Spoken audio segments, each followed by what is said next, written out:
வணக்கம். நான் உங்க கல்பனா ராகவேந்தர். என்னை பத்தியும் என்னுடைய கணவரை பத்தியும் நியூஸ்லயும் மீடியாலையும் ஒரு தவறான வதந்தி பரப்பிக்கிட்டு இருக்கிறதுனால அதை பத்தின ஒரு கிளாரிட்டி கொடுக்கறதுக்காகத்தான் நான் இந்த வீடியோ பண்றேன். முதல்ல இந்த வயசுல நான் PhD, LLB இன்னும் நிறைய விஷயங்கள் படிச்சுக்கிட்டு இருக்கேன். பிளஸ் என்னுடைய மியூசிக் கரியர் மீதும் ரொம்ப நான் இன்டென்சிவா ஃபோக்கஸ் பண்ணிக்கிட்டு இருக்கேன். இதுல ரொம்ப ஸ்ட்ரெஸ் லெவல்ஸ் ஜாஸ்தியானதுனால எனக்கு பல வருஷமாவே சரியான தூக்கம் எனக்கு இல்லை. அந்த தூங்க முடியாத பிரச்சனைனால டாக்டர் கிட்ட ட்ரீட்மெண்ட் எடுத்துக்கிட்டப்போ இன்சோம்னியா இஷ்யூஸ் இருக்கு அப்படின்னு சொல்லி எனக்கு மெடிசன் பிரிஸ்கிரைப் பண்ணியிருந்தாங்க. அந்த மெடிசன் அந்த ஒரு பர்டிகுலர் நாள் டோசேஜ் கொஞ்சம் ஜாஸ்தி எடுத்ததுனால அது எனக்கு லங் இன்ஃபெக்ஷன் ஆகி நான் அன்கான்ஷியஸ் ஸ்டேட்டுக்கு போயிட்டேன். ஆனா இன்னைக்கு நான் உயிரோட திரும்பி வந்து உங்க எல்லார்கிட்டயும் நான் பேசுறேன்னா அதுக்கு ஒரே காரணம் என் கணவர் அன்னைக்கு எனக்காக பட்ட பாடுதான். என்னை காப்பாத்துறதுக்காக அவர் பட்ட கஷ்டம்.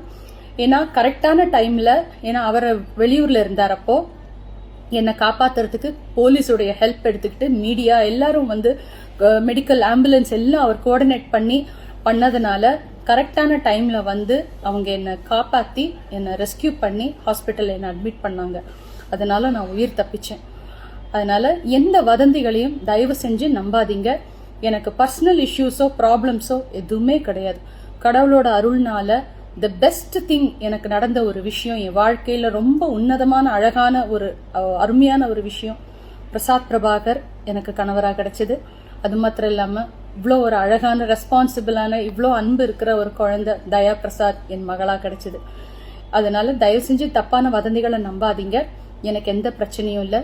முக்கியமா இந்த தருணத்துல போலீஸ் டிபார்ட்மெண்ட்டுக்கும் மீடியாவுக்கும் என்னுடைய ரசிகர்களுக்கும் எனக்காக நான் நல்லா இருக்கணும்னு நினைச்ச எத்தனையோ உள்ளங்களுக்கும் அவங்க எல்லாருக்கும் என்னுடைய நன்றி. அது மாத்திரம் இல்லாம மியூசிக் ஃப்ரெட்டர்னிட்டியில என்னுடைய சீனியர்ஸ், என்னுடைய கொலீக்ஸ், என்னுடைய ஜூனியர்ஸ் அத்தனை பேரும் எனக்கு காமிச்ச அந்த ஒரு அன்புக்கு நான் என்னென்றைக்கும் நான் வந்து கடமைப்பட்டிருக்கேன். நன்றியோட உங்களுக்கு இருக்கணும்னு நினைக்கிறேன். நீங்க அத்தனை பேரும் காமிச்ச அன்புக்கு நன்றி. உங்களை சீக்கிரமா நான் பாட்டு மூலமா என்டர்டெயின் பண்றதுக்காக இன்னும் 100 வருஷம் வாழ்வேன். உங்களை பார்க்கறதுக்காக சீக்கிரம் நிகழ்ச்சிக்காக தயார் பண்ணிக்கிட்டே இருக்கேன்.